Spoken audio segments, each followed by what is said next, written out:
ప్రియమైన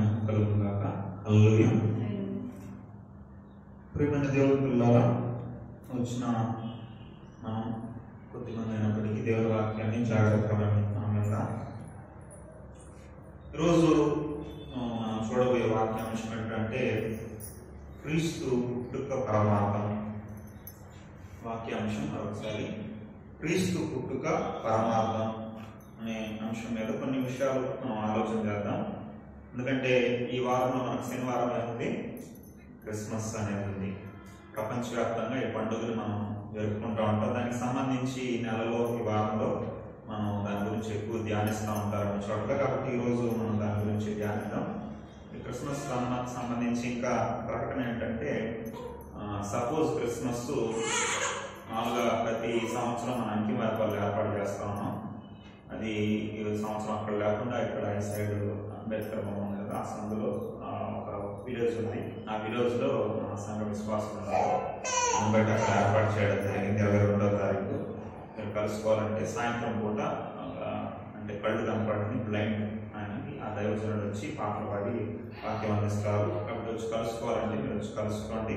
తర్వాత 23వ తారీఖు మనకు క్యారల్స్ ఉంటుంది. అందరి ఇంట్లోకి విజిటింగ్కి వెళ్తాం. ఆ రోజు దేవుని చిత్తమైతే ఇక్కడికి కూడా రావడం జరుగుతుంది. ఇది జ్ఞాపకం చేసుకోండి. ఇది సంఘ ప్రకటనలు, మనం వాక్యలోకి వెళ్ళిపోదాం.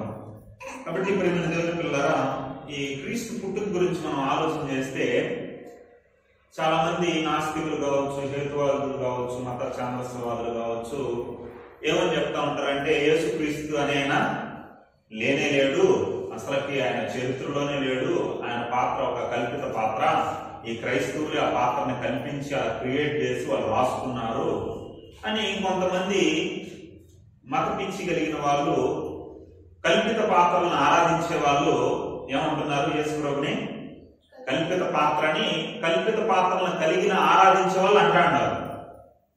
కానీ మన దేవుడు కల్పిత పాత్ర కాదు. అలాగే సజీవుడైన దేవుడు, చరిత్ర ఆయన మీద ఆధారపడి ఉందనేసి చెప్పగలిగినంత స్థితిలో ఉన్న దేవుడు మన దేవుడు. చరిత్ర సంబంధమైన ఆయన పుట్టాడు, ఆయన ఉన్నాడు అనేదాన్ని చాలా ఆధారాలు ఉన్నాయి. అందులో ఒక ఆధారం మనం గమనించినట్లయితే, మన ఇజ్రాయెల్ దేశం వెళ్తే అక్కడ ఒక గ్రంథాలు మనకు కనపడతాయి, గ్రంథపు చుట్టలు హీబ్రూ భాషలో అందులో రాయబడి ఉంటారు. అందులో ప్రాముఖ్యంగా మనకి ఏ గ్రంథం కనపడుతుంది అంటే యెషయా గ్రంథం అనేది ఒకటి కనపడుతుంది. హల్లెలూయా.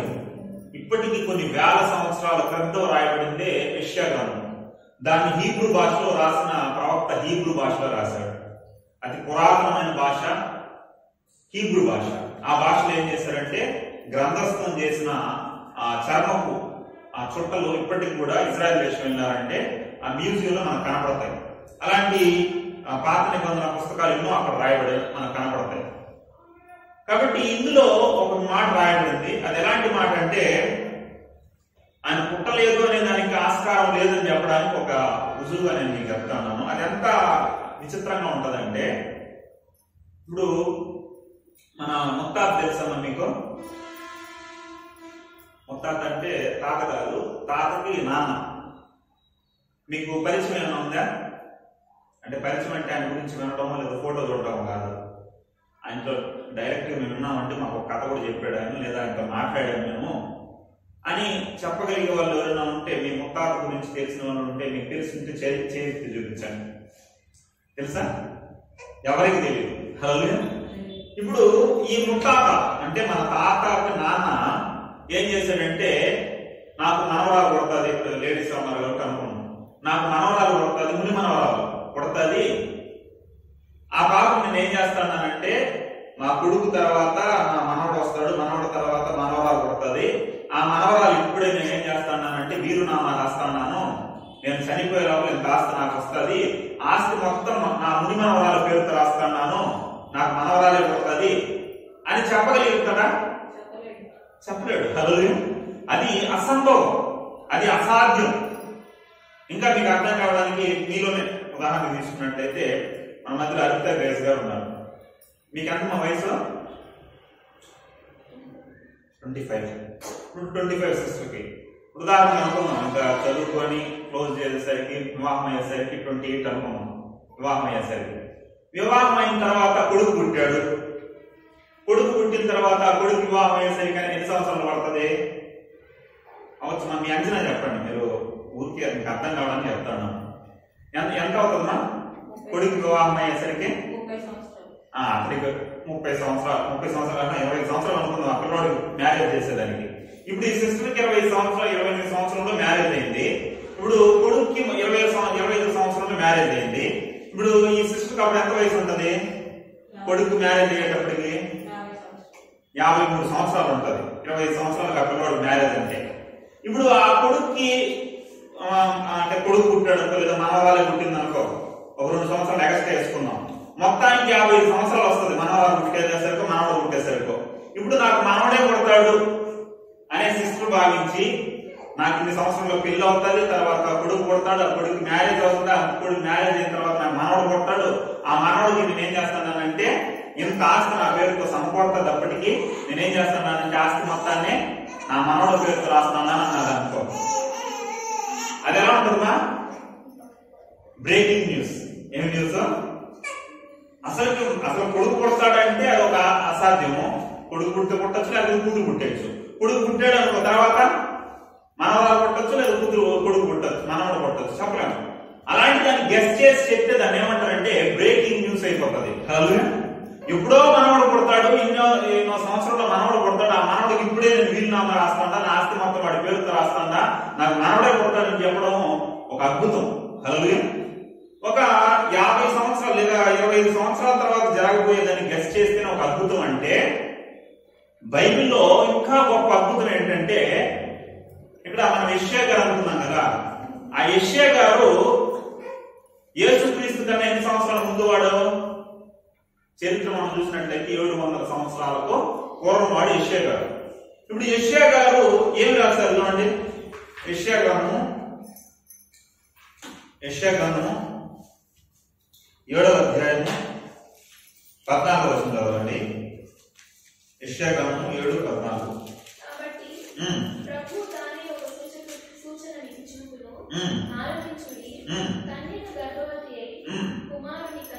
కుమారుని కని ఆమేన్. హల్లెలూయా. ఇప్పుడు చూడండి, యెషయా గారు రాస్తున్నారు భవిష్యత్తులో ఒక కన్యక న్యాయం వస్తుంది, ఆ కన్యకు ఒక కుమారుడు పుడతాడు, ఆ కుమారుడికి ఏమని పేరు పెడతారు? ఇమ్మానుయేలు అని పేరు పెడతారు అనేసి వాక్యం చెప్తాను. ఇప్పుడు ఈయన ప్రవక్త గారు ఈ మాట చెప్పారు. ఈ మాట చెప్పిన తర్వాత ఎన్ని సంవత్సరాల తర్వాత ఈ ప్రవచనం నెరవేరింది? 700 సంవత్సరాలు. హల్లెలూయా. అందులో ఎన్నో తరాలు అంతరించిపోతాయి, అందులో ఎంతో మంది చచ్చిపోతారు. ఆ మధ్యలో అందులో మన తాతలు చచ్చిపోతారు, ముత్తాతలు కూడా చచ్చిపోతారు. ఇన్ని సంవత్సరాల తర్వాత ఒక కన్యకకి ఒక కుమారుడు అని ఆయన పుడతాడు, ఆ కుమారుడికి ఈ పేరే పెడతారు అని చెప్పడం అనేది అసలు ఇంకా బ్రేకింగ్ న్యూస్. హల్లెలూయా. వండర్. అసలు వండర్ మీద పండర్ అనాలి. అంత అద్భుతంగా అసలుకి 700 సంవత్సరాల తర్వాత ఇలా జరుగుతుంది అనేసి యెషయా గారు చెప్తానన్నారు. హల్లెలూయా. అది యాజ్ ఇట్ ఈజ్ ఎవరి జీవితంలో నెరవేరింది? యేసుక్రీస్తు ప్రభువు వారి జీవితంలో నెరవేరింది. మత్తయి సువార్తలో మనం చదవచ్చు ఆ మాట. మత్తయి సువార్తలో 1:18 చూడండి.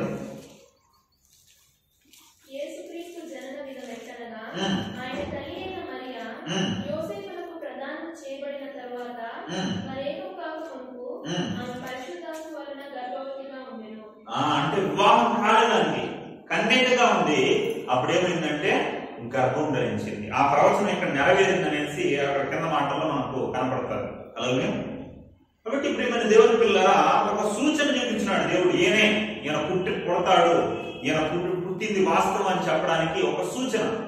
ఆ మాట మళ్ళా 7:14 యెషయా గ్రంథము.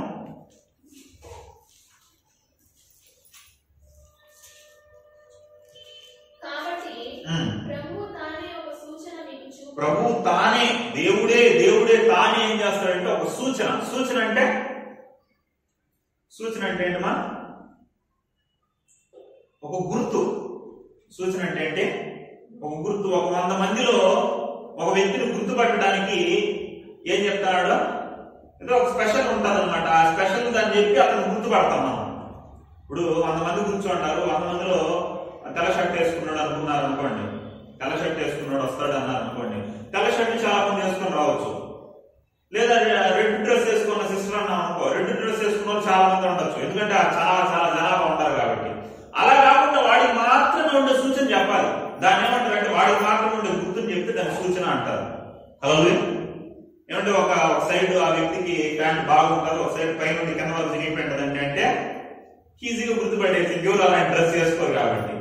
లేదా సగం గుండు కొట్టుకుంటాడంటే, సగం మాత్రం స్టైల్ పెట్టుకుంటాడంటే ఎవరు గుండు కొట్టుకోలేదు వాడు మాత్రం అలా పెట్టుకుంటాడని ఈజీగా గుర్తుపట్టదు.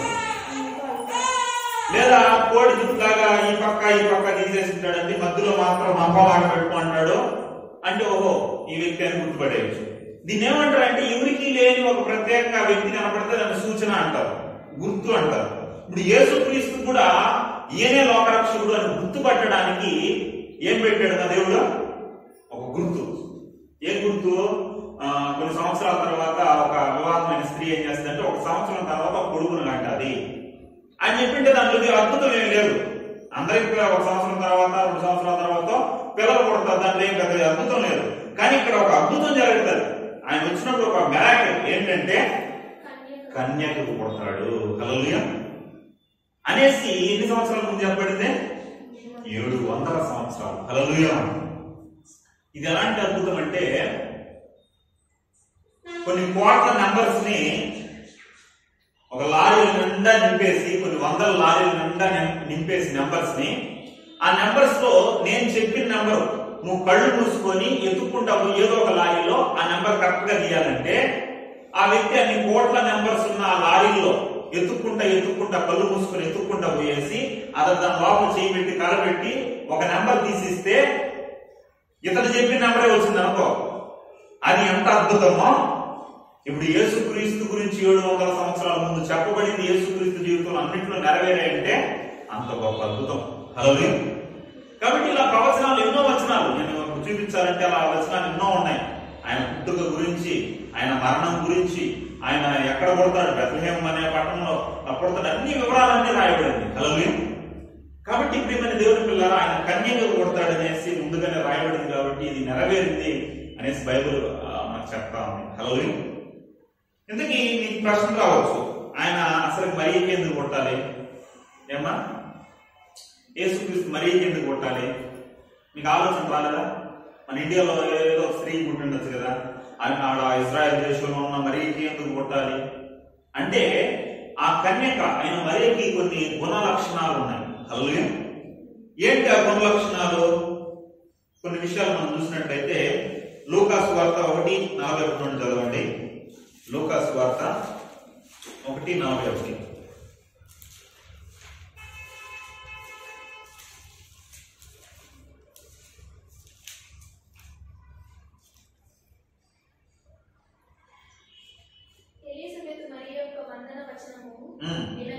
వినగానే ఆమె గర్భములో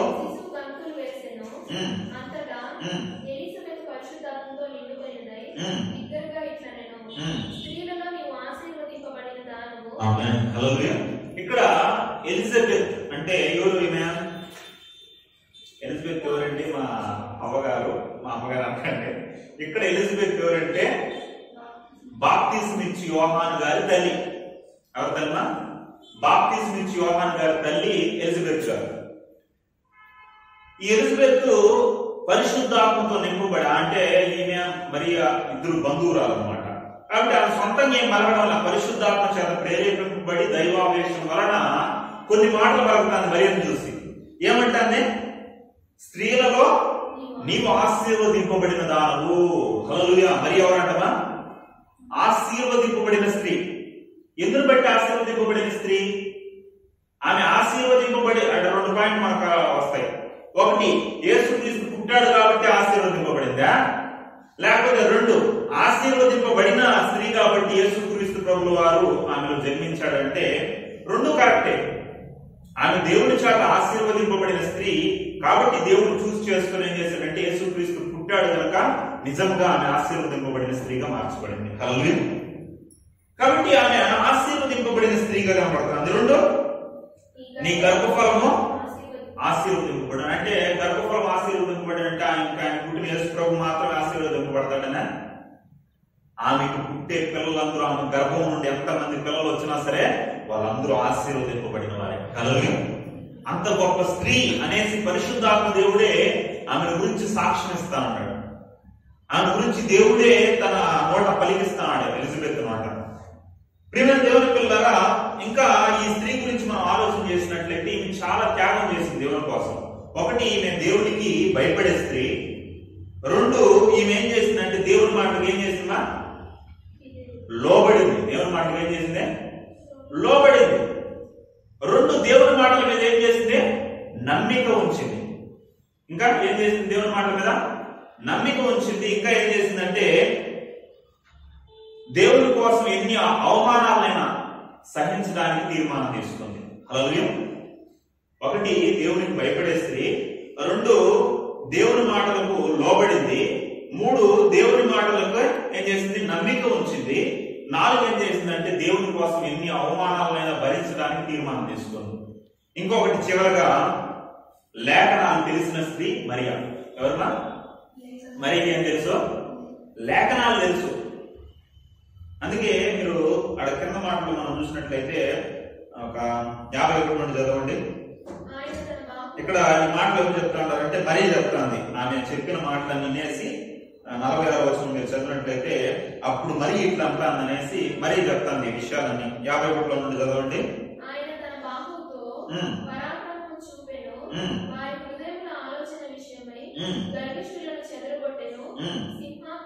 సింహాసనముల నుండి బలవంతులను పడద్రోసి దీనులను ఎక్కించెను. ఆకలిగొనిన వారిని మంచి పదార్థములతో సంతృప్తి పరిచి ధనవంతులను మట్టి చేతులతో పంపివేసెను. ఇప్పుడు మీరు చదువుతున్న మాటలన్నీ పాత నిబంధనలు కొన్ని పుస్తకాల్లో రాయబడిన, అక్కడక్కడ రాయబడిన మాటలు. ఈ మాటలన్నీ ఆమె గ్యాదర్ చేసి చెప్పగలుగుతాను. హల్లెలూయా. ఇంకా కింద అబ్రహాం గురించి కూడా చెప్తా చూడండి. 54. అబ్రహాముకును అతని సంతానములకును యుగాంతం వరకు తన కనికరము చూపి జ్ఞాపకం చేసుకోదనని మన పితరులతో సెలవిచ్చినట్టు ఆయన తన సేవకుడైన ఇశ్రాయేలుకు సహాయం చేసెను. ఆమేన్. హల్లెలూయా. ఇవన్నిటిని బట్టి మనం ఆలోచన చేస్తే లేఖనాలను కూడా చదివే స్త్రీగా, లేఖనాల మీద పట్టుగలిగిన స్త్రీగా మరియ గారు మనకు కనబడతారు. అన్ని లక్షణాలను బట్టి ఆమె ఏమైంది? యేసుక్రీస్తు పుట్టడానికి ఒక ఎన్నిక చేయబడింది. ఇప్పుడు ఆమె ఇంకా ధన్యురాలు అనడానికి కూడా సాక్ష్యం ఎవరు? ఉదాహరణకి మనం చదివినట్లయితే లూకా సువార్తలోనే 11వ అధ్యాయం చదవండి. 11వ అధ్యాయము 27వ వచనం చదవండి. యేసుక్రీస్తు ప్రభువు వారు ఏమంటున్నారు మరి గురించి? 11వ అధ్యాయము 27వ వచనం. ఆయన ఈ మాటలు చెప్పుచుండగా ఆ సమూహంలో ఉన్న ఒక స్త్రీ ఆయనను చూచి, నిన్ను మోసిన గర్భమును నీవు పురిచిన స్తనములను ధన్యములైనవని కేకలు వేసి చెప్పగా. ఆమేన్. హల్లెలూయా. ఇప్పుడు యేసుక్రీస్తు ఆయన మాటలు చెప్తూ ఉంటే ఆ మాటలు విన్న ఒక స్త్రీ లేసి ఏమంటాను తెలుసా? అయ్యా, మీరు నిన్ను కన్న తల్లి ధన్యురాలు అనేసి మరియను గురించి ఆమె చెప్తా ఉంటే యేసుక్రీస్తు ప్రభువు వారు ఏమన్నారు? అంత కూర్చు, అంత ధన్యురాలు ఏం కాదు, అంత గొప్పదేం కాదు అన్నాడా? ఏమంటున్నాడు? ఆయన అవును గాని కాదన్నా.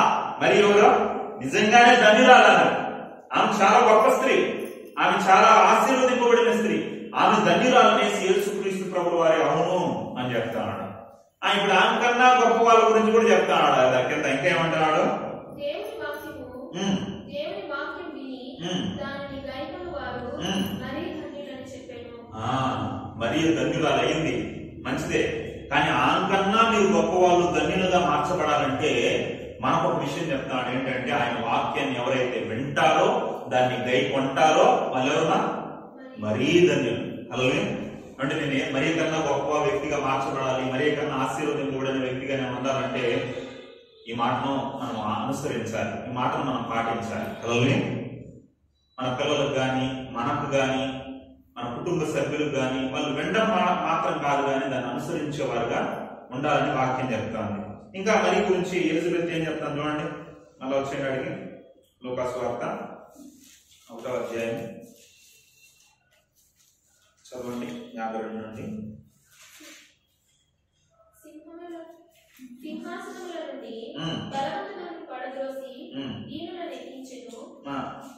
ఎలిజబెత్ చెప్తున్నమాట 42. స్త్రీలలో నీవు ఆశీర్వదింపబడిన దానవు, నీ గర్భఫలమును ఆశీర్వదింపబడును. నా నా యొద్దకు వచ్చుట నాకెలా ప్రాప్తించెను. ఇదిగో నీ శుభవచనం నా చెవిన పడగానే నా గర్భములోని శిశువు ఆనందంతో గంతులు వేస్తుందంట. ఎవరి గర్భంలో ఉన్న శిశువు? ఎలిజబెత్ గర్భంలో ఉన్న శిశువు ఏం చేస్తుందంటే మరి వందనం చెప్పిందంట. వీళ్ళిద్దరు బంధువులు కదా, ఇద్దరు బంధువురాలను బట్టి ఒక సందర్భం కలుసుకునే సందర్భం ఏర్పడింది. దాన్ని బట్టి మరి వందనం చెప్పిందంట ఎలిజబెత్ కి. వందనం వచ్చిన ఎప్పుడైతే వినిందో ఆమె గర్భంలో ఎవరున్నారో బాప్తిసం ఇచ్చి యోహాను. అప్పటికి ఎన్నో నెలలో ఉంది.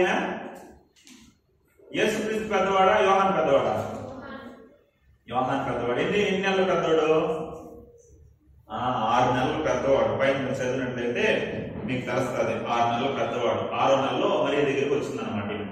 కాబట్టి 6 నెలల పెద్దవాడుగా ఉన్నటువంటి యోహాను గారు ఏం చేశారంటే తల్లి గర్భంలో గంతులు వేస్తా అన్నాడంట.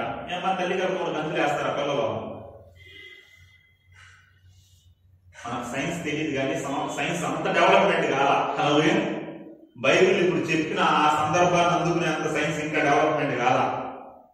ఎన్నో విషయాలు సైన్స్ తెలిసింది చెప్పింది. ఇంకా సైన్స్ అందని అంత ఎత్తులో కూడా కొన్ని విషయాలు ఇంకా చెప్పింది. కాబట్టి 6వ నెలలో కూడా తల్లి గర్భంలో ఉండేటప్పుడు కూడా పిల్లలు ఏం చేస్తారో గంతులు వేసే పరిస్థితులు కూడా వస్తాయి. కాబట్టి ఎప్పుడైతే యేసుక్రీస్తు ఉన్నటువంటి మరియ గారు వందనం చెప్పిందో అంటే ఇక్కడ ఆత్మీయంగా మనం తీసుకోవాల్సింది ఏంటంటే మన మాటలు ఎవరైనా వింటే వాళ్ళకి ఏం కలగాలమా? ఆనందం కలగాలి, సంతోషం కలగాలి. కొంతమంది మాట్లాడారు అనుకో, ఎందుకురా అంత పెట్టుకున్నాం, ఎందుకురా వాటితో పెట్టుకున్నాం. ఎవరి నోట్లో నోరు పెట్టచ్చు కానీ ఆ నోట్లో మాత్రం నోరు పెట్టకూడదు అంటూ ఉంటారు కొంతమంది. కాబట్టి మన నోట ఇతరుల్ని సంతోషపరిచే ఆనందపరిచే మాటలు రావాలి కానీ ఎవరిని కూడా దుఃఖపరిచి గాయపరిచి బాధ పెట్టే మాటలు మనం ఎప్పుడు కూడా మాట్లాడకూడదు. మరి చూడండి, ఆమె మంచి వచనాలు పడుతున్నా, వచనాల ద్వారా మాటల ద్వారా ఇతరులు ఆదరింపబడుతుంటారు, నెమ్మది పొందుతున్నారు, ఆనందం పొందుతుంటారు. కాబట్టి ఇప్పుడు మన దేవుని పిల్లరా ఎలిజబెత్ ఆ మాట చెప్పి చివరికి ఒక మాట చెప్తాను చూడండి. ఇంకా 45వ వచనం.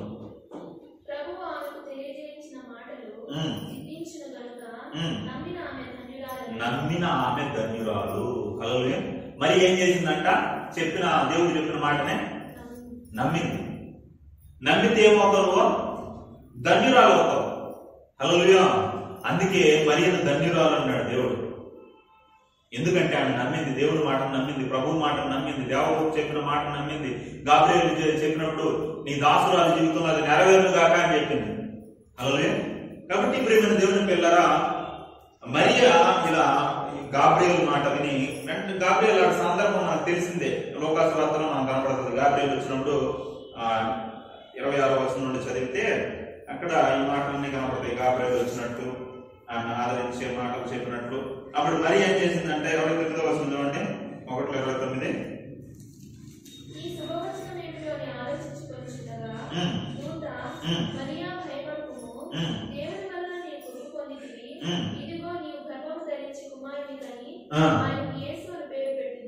ఆమేన్. హల్లెలూయా.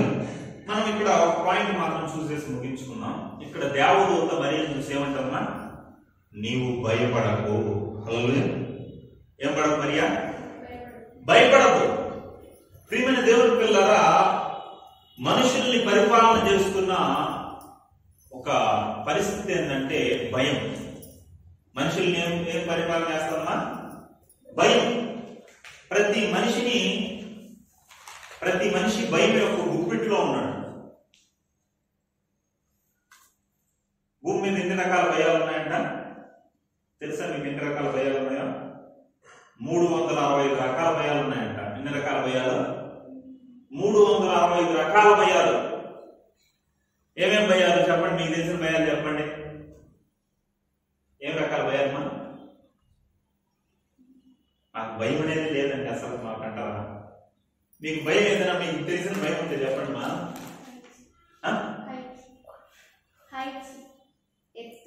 ఎత్తు నుండి చూస్తే భయం, ఎత్తుకి వెళ్తే భయం.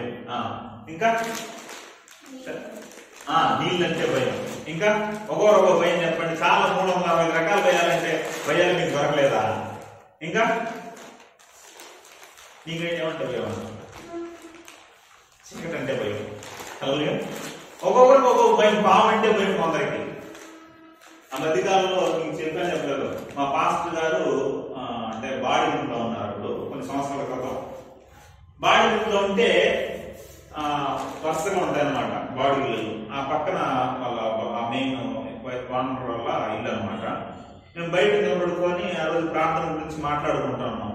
మా పాస్టర్ గారు అందరూ కలిసి మాట్లాడుతూ ఉంటే ఆమె పాపం వాళ్ళ కూతురు స్థానానికి వెళ్ళింది. స్థానానికి వెళ్ళిన పాప బ్యా బ్యా బ్యా నడుచుకుంటే వచ్చేసింది. ఏమబ్బా బ్యా బ్యా భయపడుతూ వచ్చేసింది అని చూస్తే లోపల ఏముందంటే బొద్దింక ఉంది. ఏముంది? బొద్దింకను చూసి భయపడిపోయింది ఆమె. హలో అంటే ఆ అమ్మకి ఏమంటే భయం? బొద్దింకంటే భయం. ఇంకొంతమందికి దయ్యం అంటే భయం. ఏమంటే భయం? దయ్యం అంటే భయం. రాత్రి పూట బయటికి అడిగి వెళ్ళాలన్నా, మధ్యాహ్నం పూట ఒంటరిగా వెళ్ళాలన్నా కొంతమంది భయపడిపోతా ఉంటారు. ఒంటరిగా ఉండాలన్నా భయపడిపోతారు. ఎందుకంటే దయ్యం పట్టుకుంటుందేమో, దయ్యం అనే భయపడతా ఉంటారు. కానీ దయ్యానికి ఏమంటే భయం? దేవుడు అంటే దయ్యానికి భయం, కానీ దేవుడు అంటే భయపడతాం మనం. దేవుడు అంటే భయం లేదు. మనకు వాస్తవంగా ఎవరంటే భయం ఉండాలి? దేవుడు అంటే భయం ఉండాలి. ఎంత భయం ఉండాలి? చాలా భయం ఉండాలి. సామెతల గ్రంథంలో ఒక మాట అంటాడు, 28:14 చూడండి. సామెతల గ్రంథం 28:14.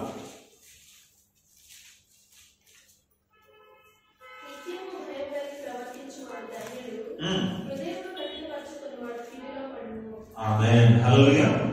నిత్యము భయం కలిగి ఉండాలి. ఎలా ఉండాలమ్మా? నిత్యము. ఏ భయము? ఏ భయం గురించి చెప్తున్నాడు ఇక్కడ? లోక సంబంధమైన భయం కాదు, దైవ భయం కలిగి ఉండాలి. మనకు భయం ఎప్పుడు వస్తుంది? మందిరంలో ఉన్నాం అనుకో, ఆదివారం వచ్చింది అనుకో, భయంగా ఉంటాం. ఇంకా సోమవారం నుండి శుక్రవారం వరకు ఎలా ఉంటుంది? ఎడైతే విశ్వాసం అయిపోతావు, సోమవారం నుండి శుక్రవారం శనివారం వరకు ఏమైపోతావు అంటే పిశాచ్ అయిపోతావు. ఏం చేస్తావు మనకే తెలియదు. హల్లెలూయా. ఏదైనా ప్రార్థనలు, ప్రత్యేకమైన ప్రార్థనలు వస్తేనో, ఆదివారం వస్తేనో భయభక్తులతో కనపడతా ఉంటాం. నిత్యము భయపడతా ఉంటాం ఆ టైంలో. కానీ మిగిలిన రోజుల్లో ఆ భయం కనపడదు. ప్రియమైన దేవుని పిల్లరా, నువ్వెక్కడ ఉన్నా ఎలా ఉండాలంటే, ఏ రోజైనా ఎలా ఉండాలంటే దైవ భయం అనేది నీలో ఉండాలి. మిగిలిన వాటికి వేటికి నువ్వు భయపడాల్సిన అవసరం లేదు. చాలా మంది భవిష్యత్తును చూసి భయపడతా ఉంటారేమో, భవిష్యత్తులో ఎలా ఉంటుందో, పరిస్థితి ఏమైపోతుందో అనేసి కొంతమంది, గతాన్ని చూసి కొంతమంది గతంలో ఇలా జరిగిపోయింది దాన్ని ఎలా మార్చేది అనేసి భయపడతా ఉంటారు. నేను మీకు ఒకటి చెప్తాను, గతంలో జరిగిపోయింది దాన్ని నువ్వు మార్చలేవు. రెండోది, భవిష్యత్తులో నీకేం జరుగుతుందో తెలియదు. భవిష్యత్తులో ఏం జరుగుతుందో ఎవరికి తెలుసునా? నీకు తెలియదు, నిన్ను కలుగు చేసిన దేవునికి తెలుసు. హల్లెలూయా. అలాంటప్పుడు నువ్వు ఎందుకు భయపడతావు? అయ్యో అమ్మో భవిష్యత్తులో ఏం జరుగుతుంది, ఎలా ఉంటానో, ఏంటి పరిస్థితులు అని నువ్వు భయపడాల్సిన అవసరం లేదు. ఎందుకంటే భవిష్యత్తు తెలిసిన దేవుడు నీకు తెలుసు. హల్లెలూయా. కాబట్టి ఇలాంటి భయాలు మనుషులు పరిపాలన చేస్తున్నాయి. ఏ భయంతో నువ్వు ఉన్నావో తెలియదు. ఇంకొంతమంది భూమి మీద ఉన్న ప్రతి మనిషి, ఈ మతం ఆ మతం ఏ తేడా లేదు, ఈ దేశం ఆ దేశం, ఈ కులం ఆ కులం, ఈ రంగు ఆ రంగు, ఎత్తు పొడవు ఏ తేడా లేకుండా ప్రతి ఒక్క మనిషికి ఉండే భయం ఏంటో తెలుసా? కామన్ గా ప్రతి ఒక్కరికి ఉండే, మన అందరికీ ఉంటుంది ఆ భయం. ఏంటి భయం? పరమ భయం. అది ఏం భయమో? సావు అనే భయం. ఏం భయమో? మరణం అనే భయం ప్రతి ఒక్కడికి ఉంటుంది. ఇప్పుడు భూమి మీద అన్నిటికన్నా బలమైంది ఏంటన్నా? అన్నిటికన్నా స్ట్రాంగ్ మెటల్ ఏంటంటే ఇనుము అనుకున్నాం. ఇనుము కన్నా బలమైంది ఏంటి? ఇనుము కన్నా బలమైంది నిప్పు. ఎందుకు? నిప్పు ఇనుము ఏం చేస్తుంది? కరిగించేస్తుంది. నిప్పు కన్నా బలమైంది నీరు. నీరేం చేస్తుంది? నిప్పునే ఆరిపేస్తుంది. నీటి కన్నా బలమైంది అంటే మనిషి, తాగేస్తాడు. కానీ మనిషి కన్నా బలమైంది అంటే మరణం, మనిషిని చంపేస్తుంది. కాబట్టి మరణం అందరినీ భయపెడుతుంది. కానీ ఇంకోటి చెప్పనా, మరణం కన్నా బలమైన వాడు ఎవరంటే మన ప్రభువు. హల్లెలూయా. చావుని ఏం చేశాడు? సమాధి చేసినాడు మన దేవుడు. ఇంకా నువ్వు దేనికి భయపడాల్సిన అవసరం లే. అన్నిటికన్నా పెద్ద భయం, టాప్ లెవెల్లో ఉన్న భయమే అన్నప్పుడు, దాన్ని జయించేసిన ప్రభువు మన పక్షాన ఉన్నప్పుడు ఇంక నువ్వు దేనికి భయపడతావు? మరియను భయపడద్దన్నాడు. ఎందుకు భయపడద్దన్నాడు? ఆమె భయపడుతుంది. ఇప్పుడు పరిస్థితి అలాంటి పరిస్థితి. ఎందుకంటే ఇప్పుడు ఆమె ఏం కాబోతుంది? తల్లి కాబోతుంది. ఎలా తల్లి కాబోతుంది? వివాహం కాలేదానికి, ఏ పురుషుడితో కలవలేదు. ఇప్పుడు వివాహం అయిందంటే లోకం నుండి ఏమొస్తాయమ్మా? నిందలు వస్తాయి. ఎవరితో పోయిందో, పెళ్లి కాకముందే గర్భవతి అనేసి లోకులు ఎవరంట? కాకులు. ఏం మాట్లాడతారో తెలియదు. ఇలాంటి పరిస్థితుల మధ్యలో మరి ఎల్లబోతా నన్ను బట్టి గాబ్రియల్ దేవదూత అంటుంది, భయపడద్దు. హల్లెలూయా. ఏమవుతా? భయపడద్దు. ఎందుకంటే చాలా నిందలు. మీకు తెలుసు తెలుసు కొంతమంది ఏమంటారంటే, మరి ఏం చేసిందంటే రాము వారితో పాపం చేసి బిడ్డను కనింది. రోమా సైనికులు ఉంటారు కదా, వాళ్ళతో పోయి పాపం చేయడాన్ని బట్టి ఆమెకి పిల్లలు పుట్టారు, అంతేగాని ఆమె కన్యక అయ్యేసి బిడ్డను పుట్టలేదు అనేసి ఇలా ఆమె గురించి బ్యాడ్ గా ప్రచారం చేసే వాళ్ళు కొంతమంది ఉన్నారు. హేతువాదులు, కొంతమంది మతశాంతస్వాదులు. ఇలాంటి మాట ఎన్నో నిందలు వస్తాయి కాబట్టి నువ్వు భయపడద్దు అన్నాడు. కాబట్టి ప్రియమైన దేవుడి పిల్లలు, అదే వాగ్దానం, ఈ క్రిస్మస్ యొక్క వాగ్దానం, దేవుడు మనకి ఇస్తున్న వాగ్దానం ఏంటంటే, నువ్వు దేని గురించి భయపడతాడో నాకైతే తెలియదు. మీ హృదయాల్లో ఏ భయం అయితే ఉందో నాకైతే తెలియదు. కానీ దేవుడు నీ హృదయానికి సమాధానం ఇస్తున్నాడు. హల్లెలూయా. భూమి మీద ఆయన ఇష్టమైన జనులకి ఏమంటమా? సమాధానం. కాబట్టి ఈ భయాన్ని తీసివేసి సమాధానం ఇవ్వడానికి వచ్చిందే నిజమైన క్రిస్మస్. హల్లెలూయా. ప్రియమైన దేవుడి పిల్లలారా, ఈ భయం అనేది దేంతో స్టార్ట్, ఎవరితో స్టార్ట్ అయింది, ఎలా వచ్చింది భయం అనేది లోకంలోకి?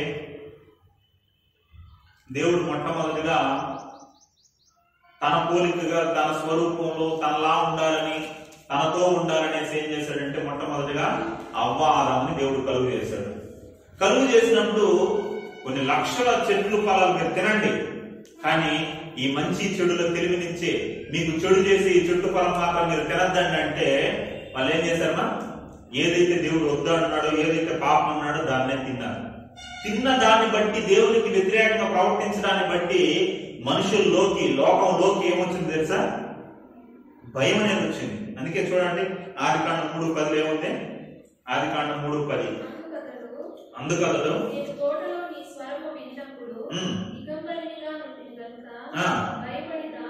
భయపడి దాముకున్నాడు. మొట్టమొదటిగా భయం అనేది ప్రవేశించింది. ఎందుని బట్టి? దేవుడికి వ్యతిరేకంగా ప్రవర్తించడాన్ని బట్టి. మనం కూడా ఎప్పుడు భయపడాలో తెలుసా? నువ్వు పాపం చేస్తే ఖచ్చితంగా భయపడతావు. పాపం చేయలేదా నువ్వు ధైర్యంగా ఉంటావు. నీతిమంతుడు ఎలా అంటాడంట? సింహం వల్ల ధైర్యంగా ఉంటాడంట. అలాగే సింహం దేనికి భయపడతావు?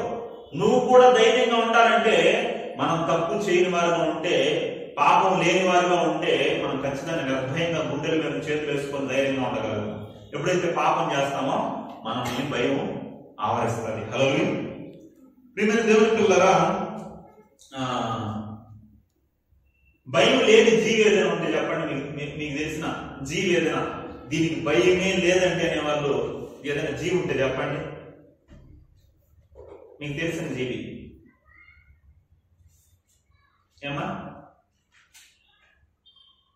భయం లేని జీవి అది ఏదైనా సరే, మీకు తెలిసిన జీవి ఏదైనా ఉంటే చెప్పండి. తెలీదా? నేను ఒకదాన్ని గమనించిన, అసలు దానికి భయమే ఉండదండి. ఎప్పుడు కూడా అది భయపడినట్టు నేను అసలు ఎప్పుడు కూడా చూడలేదు. అది అంటే పెద్దదిగా ఉంటదేమో అనుకునేది, అసలు దానికి పెద్ద ఆకారం ఉండదు. ఏమా ఇంకేం తెలుసా?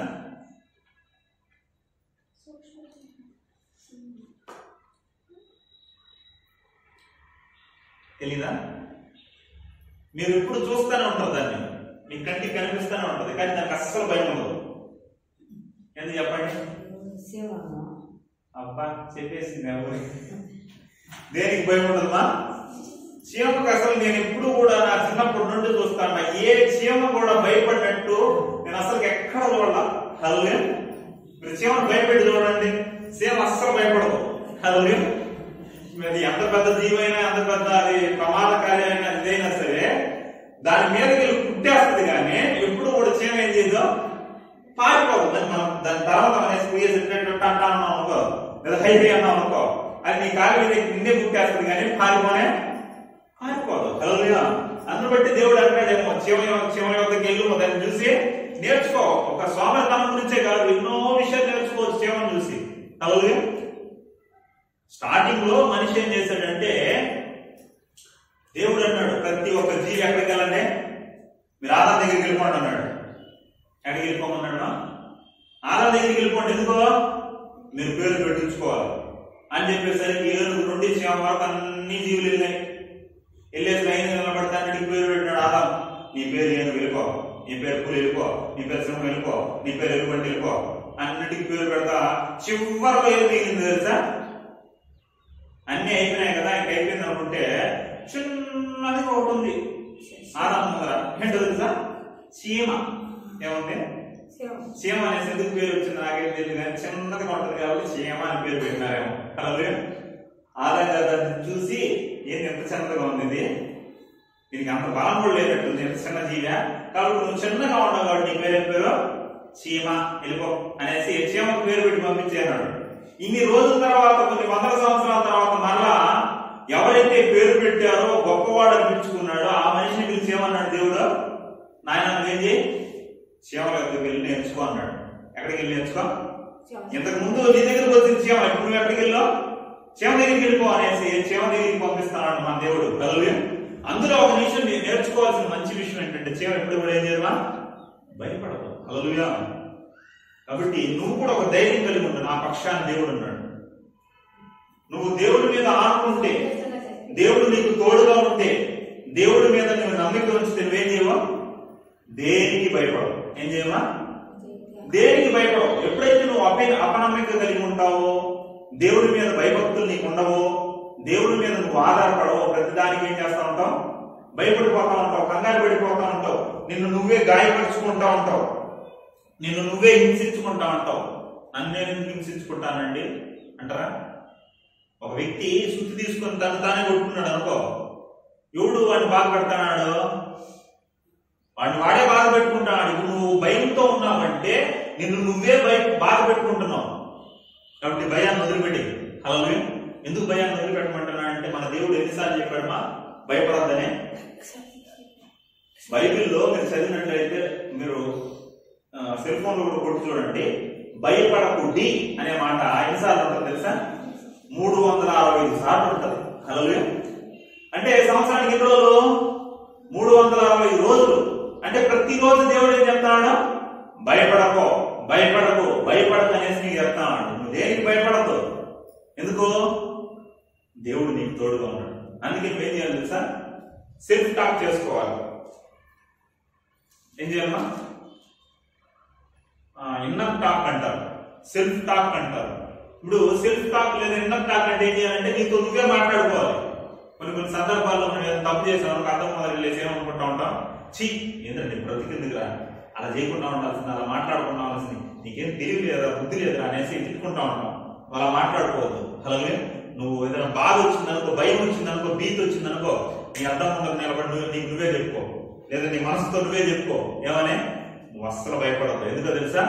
సర్వశక్తి కలిగిన దేవుడు నీకు, నువ్వెందుకు భయపడతావు అని నువ్వే ధైర్యపరచుకో. అలాగే దావీదు అలా మాట్లాడుకునేవాడు ఆయనతో. నీకు ఇంకోటి చెప్పేదా, మనం భయపడ్డామనుకో చాలా నష్టాలు ఉన్నాయి. ఏమన్నాయమ్మా? భయపడితే మనకు చాలా నష్టాలు. భయపడ్డామనుకో మన ఎముకలు ఏమైపోతాయంటే క్షీణించిపోతాయి. భయం వల్ల ఏమవుతుంది? మన ఎముకలు ఆ సత్తువు కోల్పోతుంది అనమాట, క్షీణించిపోతాయి. రెండోది, నీ గుండె, నీ రక్తం ఏమైపోతుంది అంటే, ఎక్కువ కోప్పడే స్వభావం కలిగి ఉంటే నీ రక్తం ఏమైపోతుంది అంటే గడ్డగట్టిపోతుంది.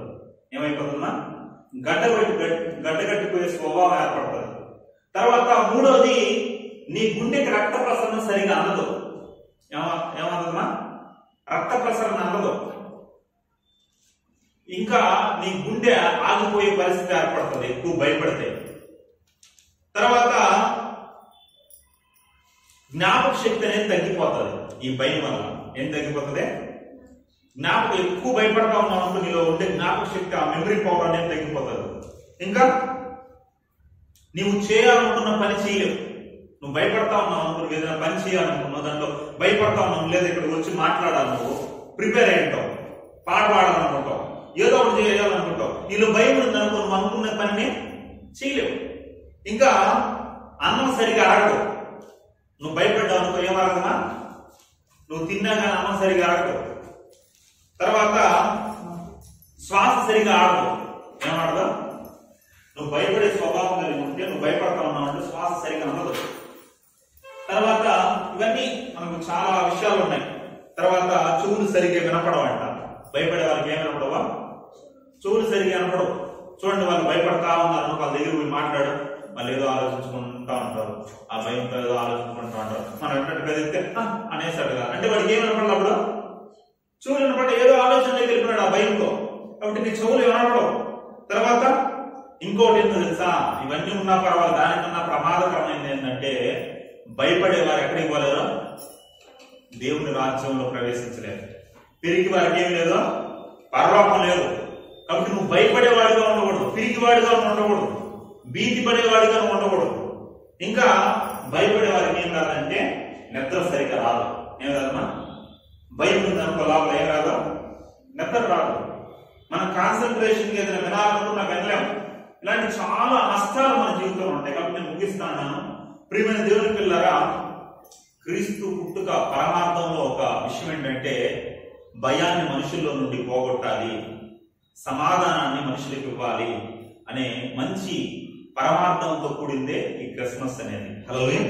కాబట్టి ప్రియమైన దేవుని పిల్లరా, మీరు మరియలాగా నిందల పాలై, అవమాన పాలై, లేదా అనారోగ్యం పాలై, కష్టాల పాలై, అప్పుల పాలై, వేటిని బట్టి భయపడుతున్నారు నాకైతే తెలియదు. కానీ దేవుడు చెప్తున్న వాగ్దానం, భయపడకుడి. హల్లెలూయా. కాబట్టి మన భయాన్ని విడిచిపెట్టి ప్రభువా మరియను ఎలా ధైర్యపరిచారో, మరి ఎలా గనురాలైందో మమ్మల్ని కూడా తండ్రి అనేక భయాలు మమ్మల్ని ఆవరించున్నాయనైనా, అనేకమైన శోధనలు మమ్మల్ని ఆవరించున్నాయనైనా, వాటికి మేము భయపడుతున్నాం. వాటిని బట్టి తండ్రి మేము ప్రశాంతంగా ఉండలేకపోతున్నాం. వాటి మా జీవితాల్లో ఆ భయాన్ని మాలో నుండి తీసివేయండి అనేసి తీర్మానపూర్వకంగా మనం ప్రార్థన చేసుకున్నాం. ప్రియమైన దేవుని పిల్లరా, వాక్యము అని ముగించాను. అందరూ కూడా కళ్ళు మూసి ప్రార్థన ఏకీభవిద్దాం, ప్రార్థన చేసుకున్నాం. స్తోత్రం. హల్లెలూయా, హల్లెలూయా. ఈ గతించిన 2020